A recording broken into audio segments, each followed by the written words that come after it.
Good day, guys. So, our topics for the final term on integral calculus is the application of integral calculus.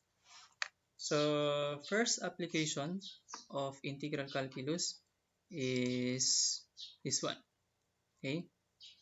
So, we have the Riemann sum, we have the area under a curve, and area between two curves.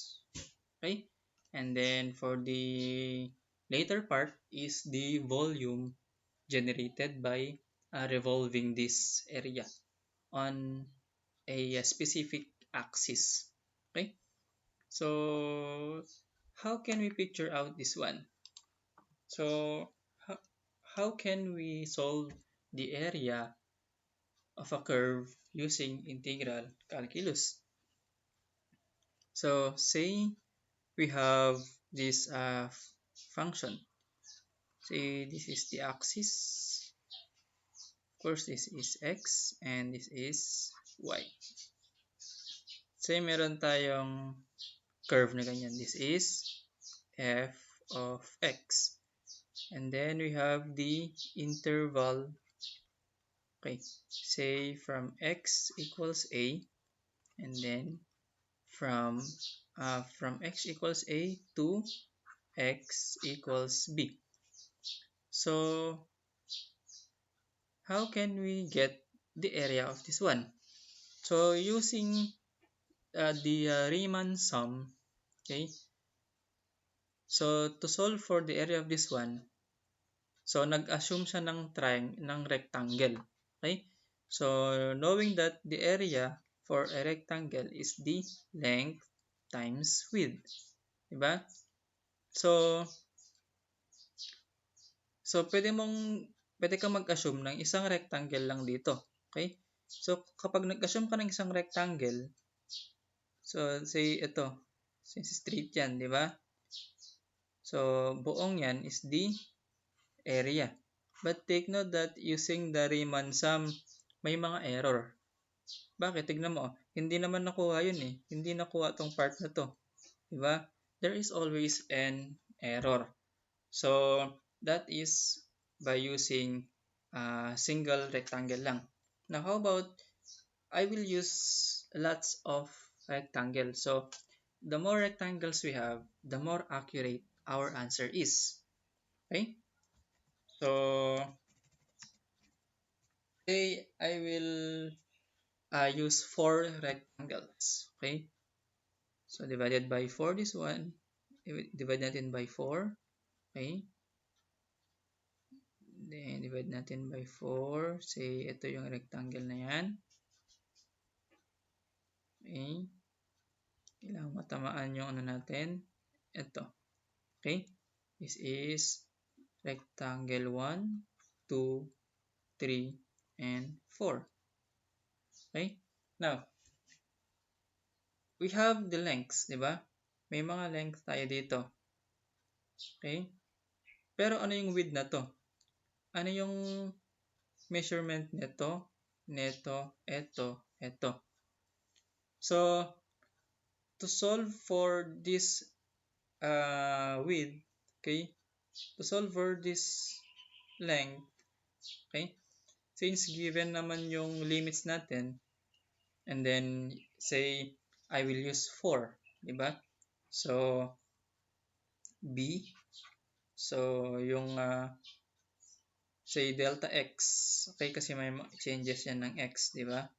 Delta x1, and then delta x2, and then delta x3, and then delta x4.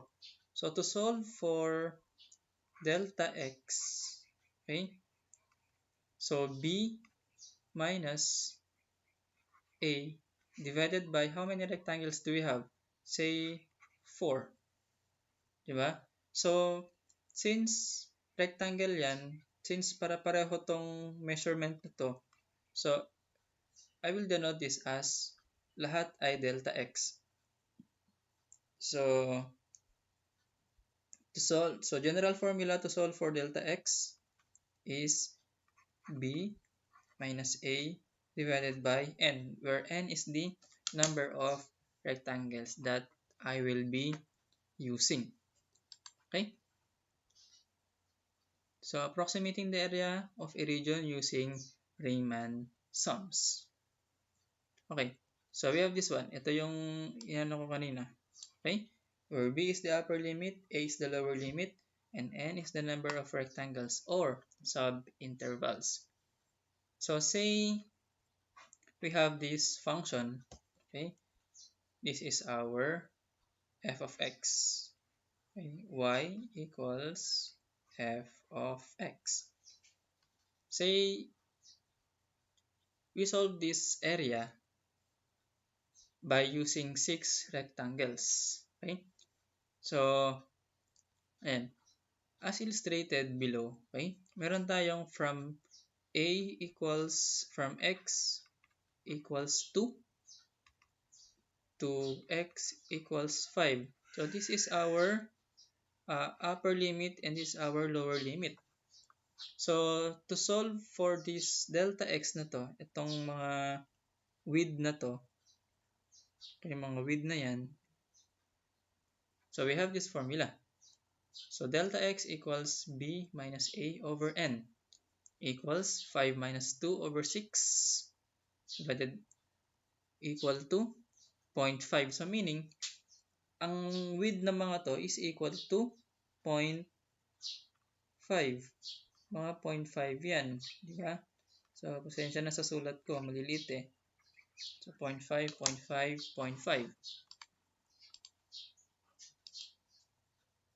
Okay, so, lakihan ko nga lang.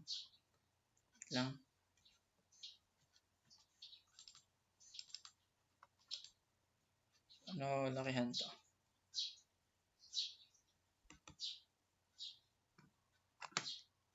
Hindi ko na ma-zoom Okay. Saan ako? Ito.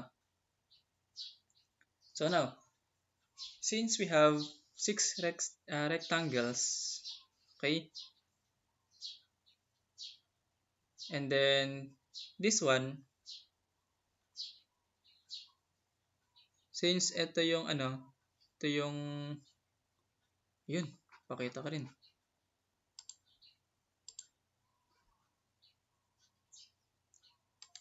Okay. So, meron tayong from 2 to 5, okay? So, from 2 hanggang 5. So, meaning, ito ay, since 0.5 yan, ito ay 2.5, ito ay 3, and then 3.5, ito ay 4, ito ay 4.5, and then 5. Ngayon, that is our width. So, yung mga width natin ay 0.5. And then, in Riemann sum, so meron tayong left hand rule at saka right hand rule. So, pag sinabing left hand rule, so lahat ng edges niya dito sa left is yun yung itatama natin sa curve natin. Okay? So, ito. And then next, ito. Then, and so on hanggang dito. Okay? So, pasensya na sa drawing ko. Tabi-tabingi. Okay.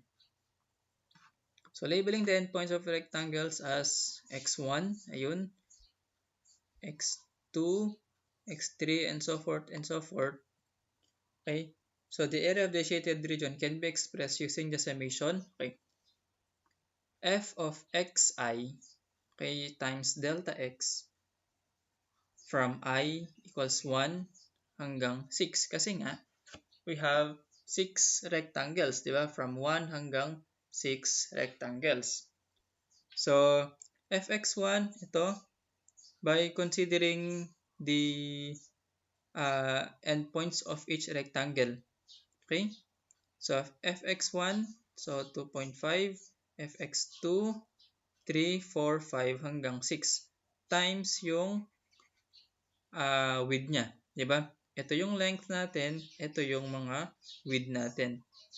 Okay, to solve for the area of a rectangle. So, doon tayo sa Doon tayo sa to evaluate the Riemann sum, you can either use left endpoints or right endpoints. Okay. So, i-solve natin. Say, yun yung graph natin. Di ba? So, ito is the left hand approximation tsaka right hand approximation. Right. So, teka lang, parang napagbaliktad ko Okay, the left hand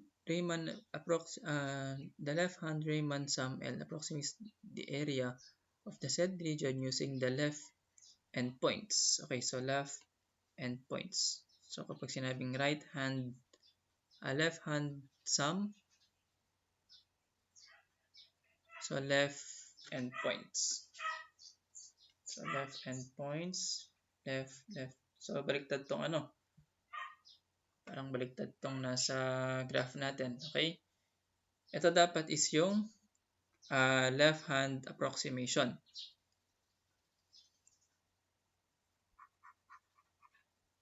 Okay.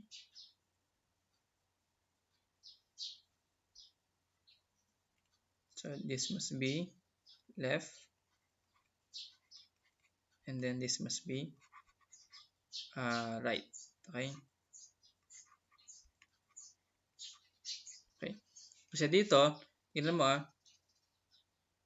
ito yung isang rectangle, di ba?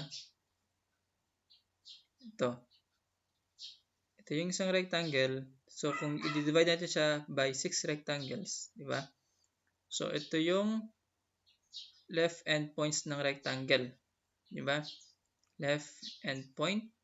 Then next naman is ito yung left endpoint ng rectangle 2. Then ito naman yung left endpoint ng rectangle 3.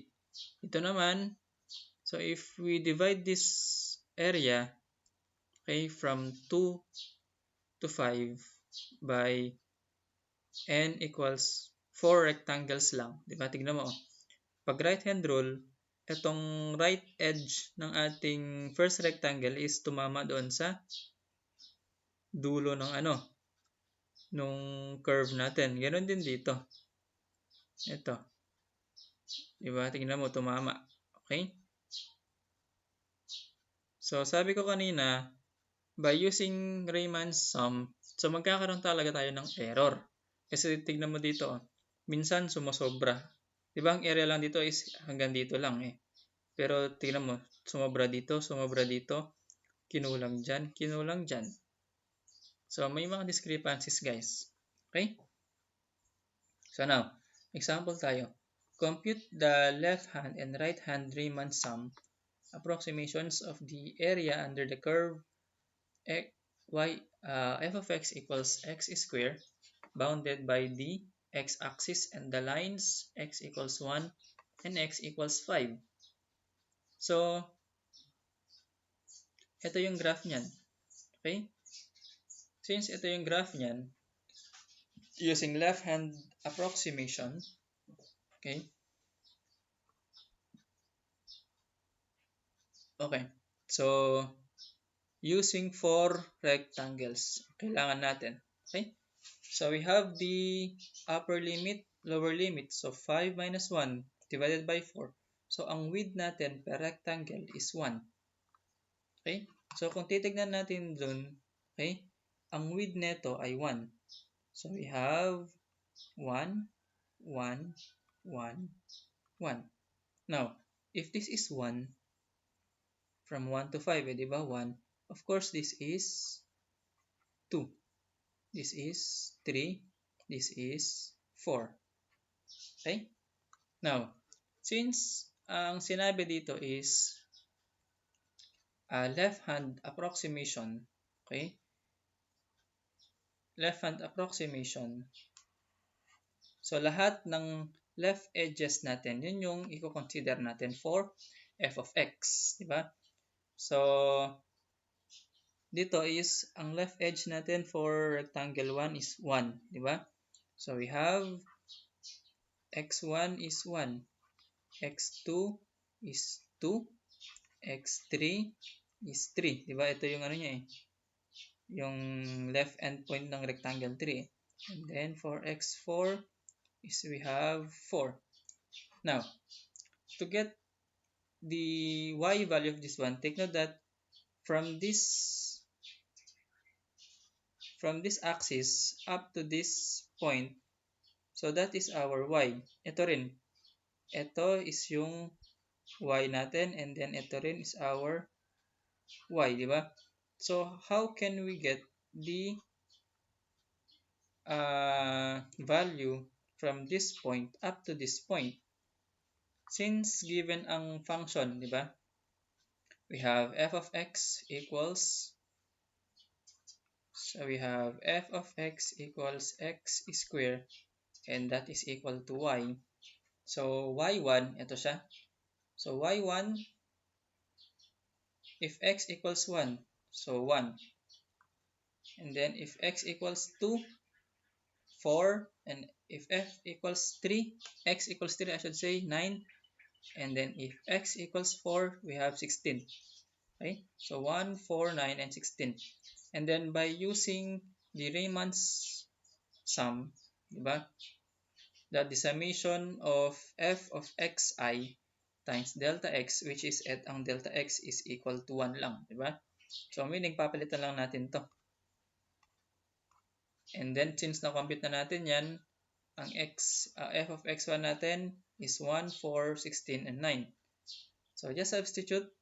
Ito yung mga delta x natin. Tingnan mo para pareho. And then, f of x1, na-compute din natin. 1. F of x2 is 4. F of x3 is 9. And f of x4 is 16. Then, by multiplying those values using your calculator, okay, so we will get 30 square units. Okay? Now, i-compare natin. Since may mga walang value dyan, di ba? Since may mga walang value, so definitely, may error tayo. Hindi talaga ito yung area ng function na to. And the x-axis, di ba? Now, if we try to solve this using right-hand approximation naman, okay? So, pag right-hand approximation, tignan natin. This is 1. Okay, this is 2. This is 3. This is 4. So, using a right-hand approximation naman, yung right edge ng ating rectangle, siya yung magta-touch doon sa function natin, di ba? So, mag-start tayo sa, ang f of x1 natin is 2. For the next rectangle, ang x2 natin ay 3. And then, ang x3 natin ay 4. Ang x4 natin is 5. Okay? And then, since para-pareho naman na ang width natin ay 1, so na-retain yung 1 natin. So, ang magkakaiba na lang is ito. Okay? So, the f of x1 is 2. Tama ba doon? Okay, tama. 2, 3, 4, 5. And then, input na lang natin doon. Okay? So, we have 4, 9, 16, and 25. Then, ito, 4, 9, 16, at saka 25. Tignan mo. Ang nakuha natin na value ay 54 square units. Compared to the left-hand approximation, we have 30 square units. Bakit sobrang laki? Kasi tignan nyo guys, may mga sobra.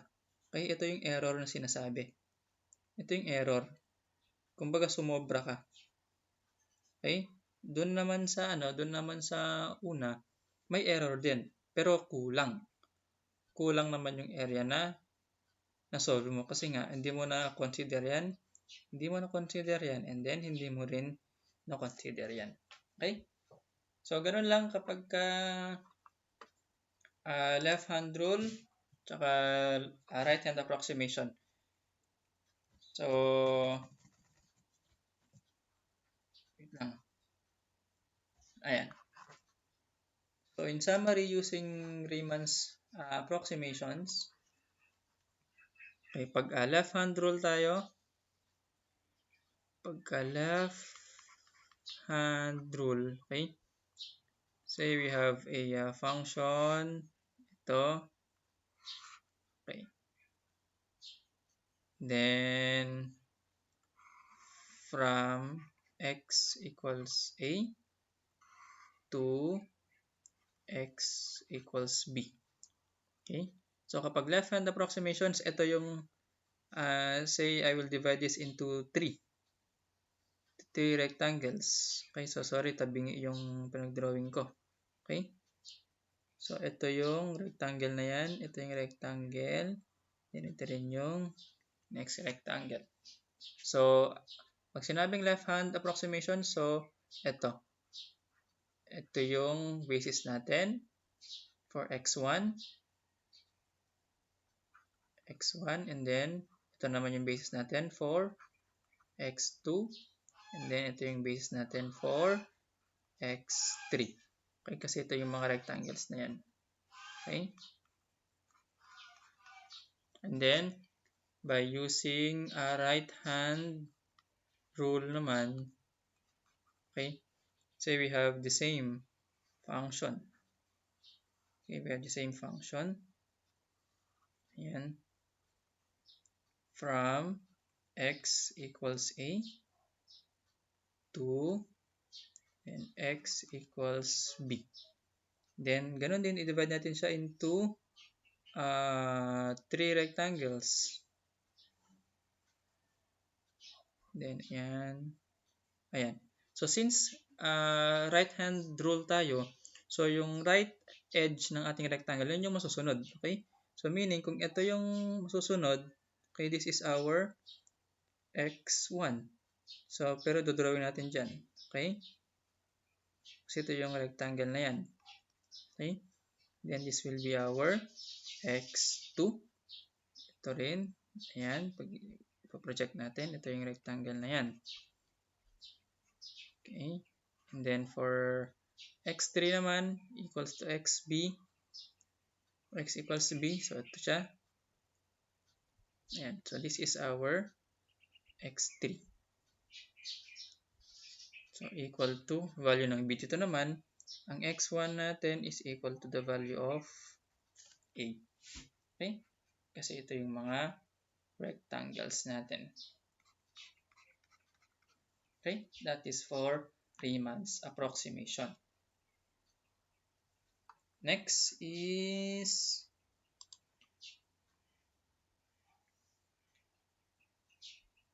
i-aralin nyo na lang to. So guys, para mas mapabilis ang pag-graph ninyo, so you can use yung internet sites na yung mga internet graphing calculator natin para makita nyo yung yung graph ng mga functions natin. Okay? Para mas ma-visualize niyo. And then doon tayo sa and definition of the definite integral. So as introduced to you, okay, the integral has two parts, diba? The definite integral and the indefinite integral. So kapag definite, meron tayong limits. Okay? So alam naman natin kung paano i-substitute 'yan, di ba? And kapag indefinite naman, so wala tayong mga limits. Okay? So the definite integral, guys, actually what we are solving is the area. Okay? So hindi na ako mag-rely dito sa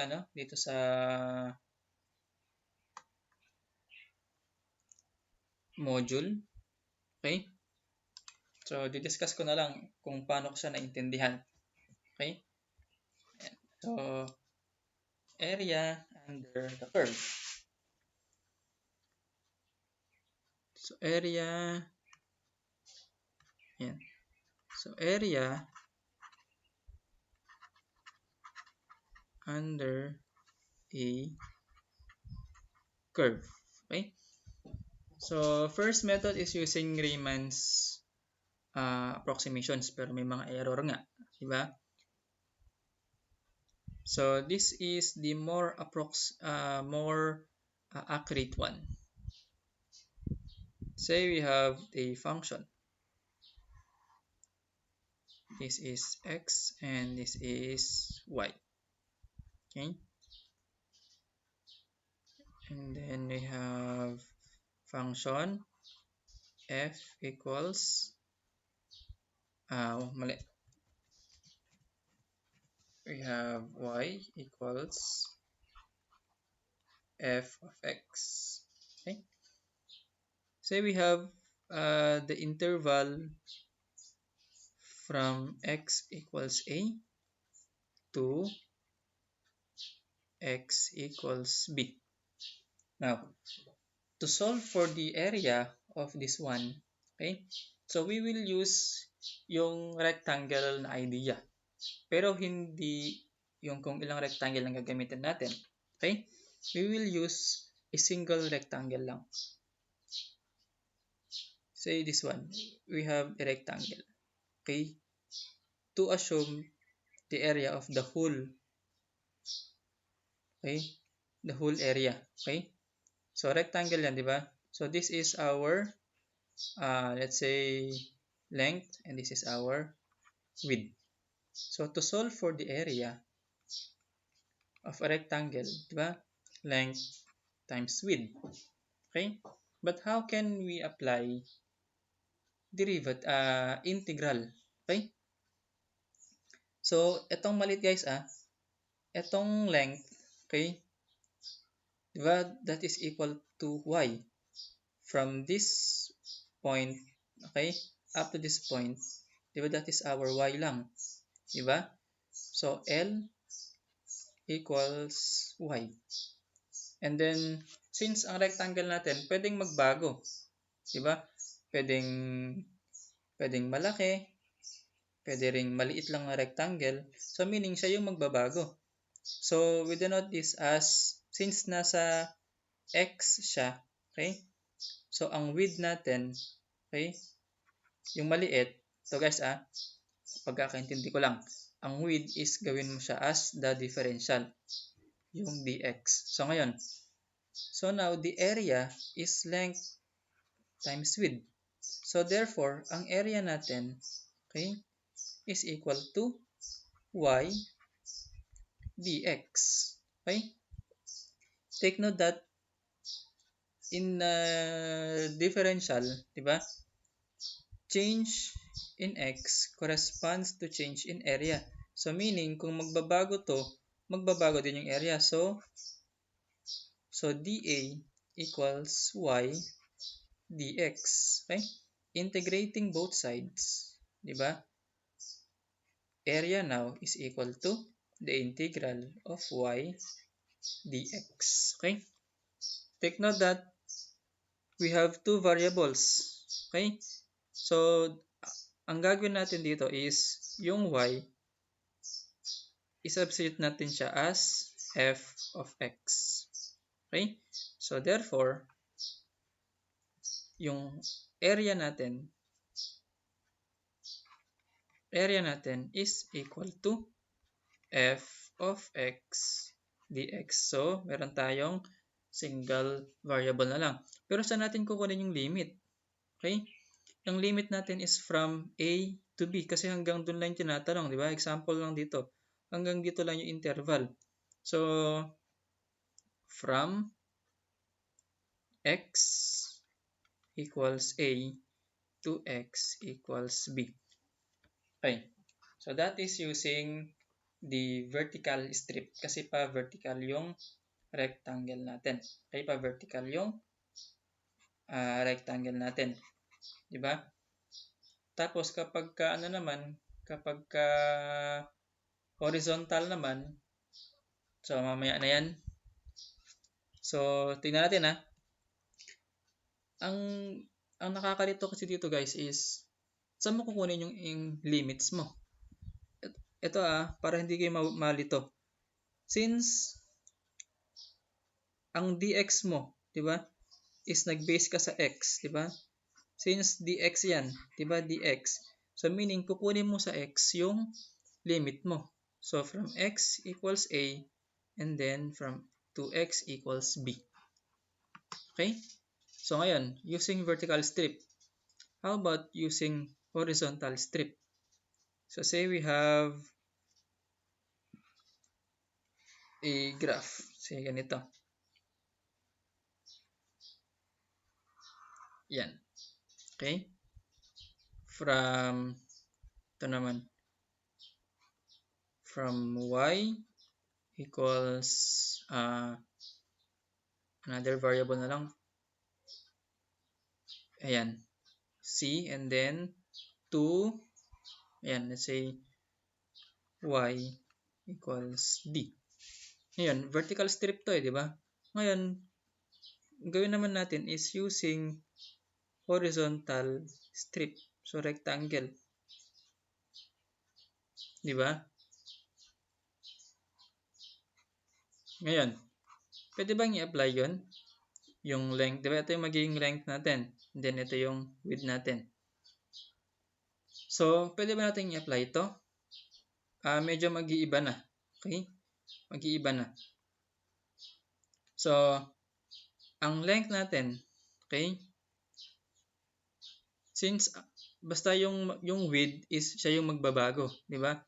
Since nasa y direction, since vertical siya, di ba? Y yan. So, that is our dy. And then dito naman is our x. Okay? From this one up to this one. So, that is our x. Kung ipo-project mo dyan. Okay? So, the area using horizontal strip is equal to length times width equal to dA.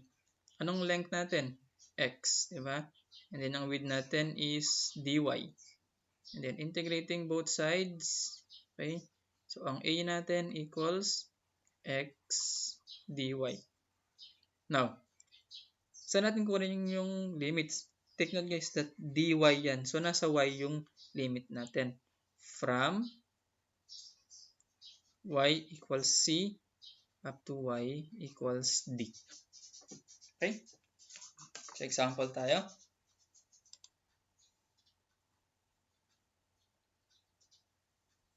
So, ito na yung nasabi ko kanina.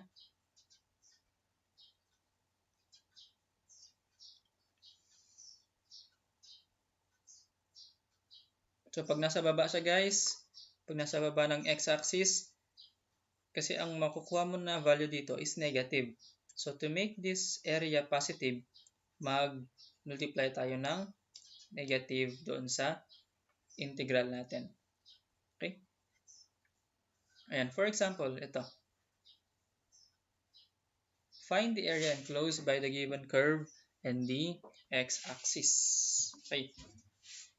So, i-graph, the best way is i-graph nyo muna.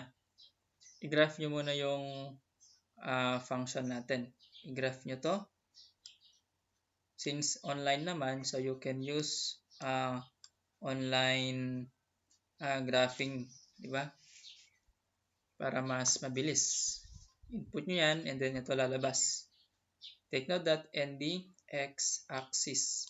So, meaning, ano yung area? Ito, na-enclose na, di ba? Itong area na to ang kukunin natin. Okay, hanggang doon.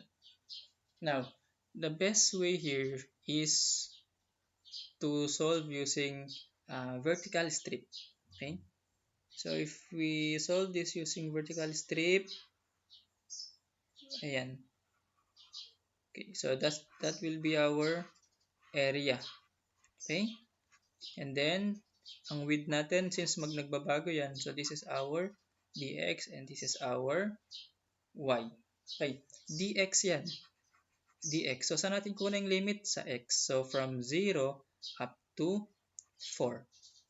So, ang x1 natin from 0 and then ang x2 natin ay 4. Now, the area of this one is equal to the integral of y dx. Okay? But what is our y? Ayun, given dun, diba? So, limit natin is from 0 to 4. But what is our y? Integral of x square minus 4x dx from 0 hanggang 4. Okay guys, hindi sa pagiging tamad, okay? So, since pwede nang input to sa calculator, diba? Input nyo na diretso. Input nyo na diretso. Okay? And then, the area of that one is, ito, 32.3. But take note guys, kapag ito ang ginamit ninyo, magiging negative. Diba? Kapag in-input nyo sa calculator yan, okay, by calculator, ito yung sagot natin. Solve ko lang ha.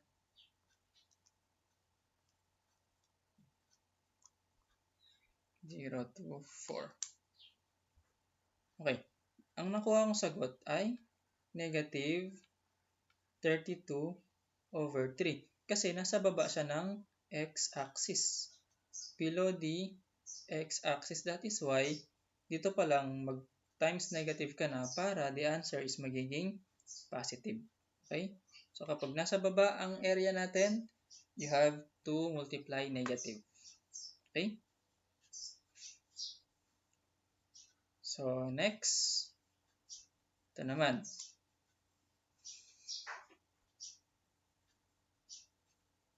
Next, ito naman. So, i-graph nyo ulit. Okay? So, by graphing it, makita nyo yung ano. Ayan. Find the area enclosed by the given curve and the x-axis. Okay. So, to determine the x-intercepts, set y to 0. So, meron tayong x equals negative 2. So, x is positive 2, I should say. Okay? So, the point is, ayan.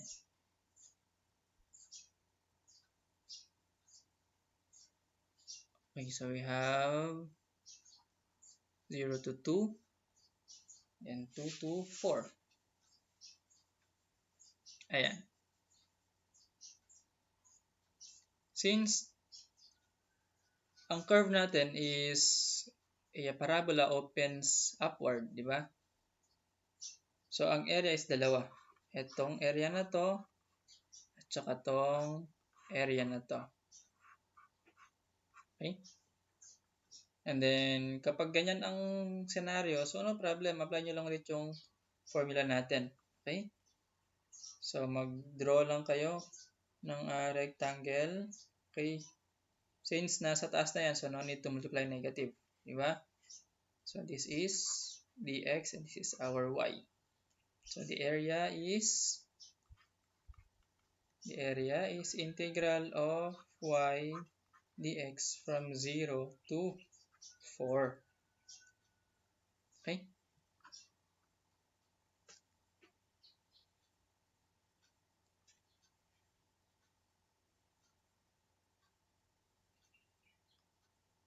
And then, y equals 0 to 4. Y is x squared minus 4x plus 4 dx. Then, by using calculator, so the answer is 16/3 square units. Okay?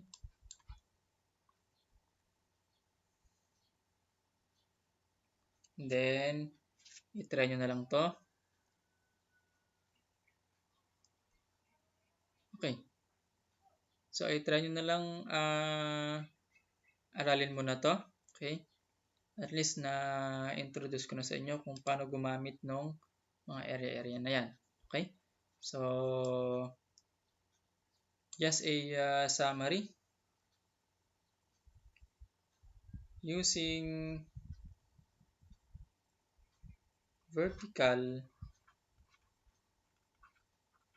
strip. Okay? So, pag ganyan. Kumbaga, patuyo yung rectangle natin. Okay? So, the area is equal to the integral of y dx from x equals a to x equals b. And kapag horizontal strip naman tayo, horizontal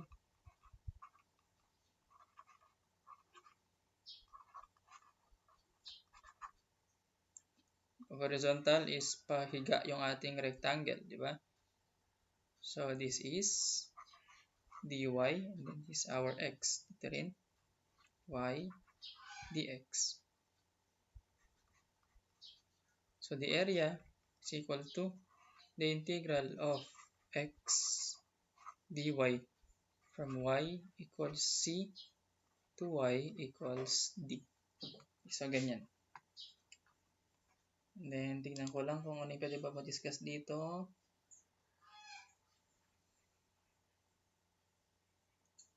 So, simple lang naman yan.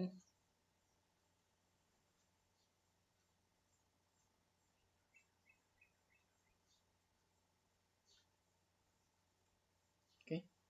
So, yun na lang muna. There are more questions, guys. Magtanong lang kayo sa GC. Okay? So, very exciting itong finals natin. Mas madali ito kaysa sa application ng differential calculus. Okay? So, magtanong lang kayo, guys, ha? So, may mga pa-practice problem ba doon sa dulo? Tingnan muna natin. Okay, so walang pa-practice problem. So, you're safe. Okay, so that's all muna for today.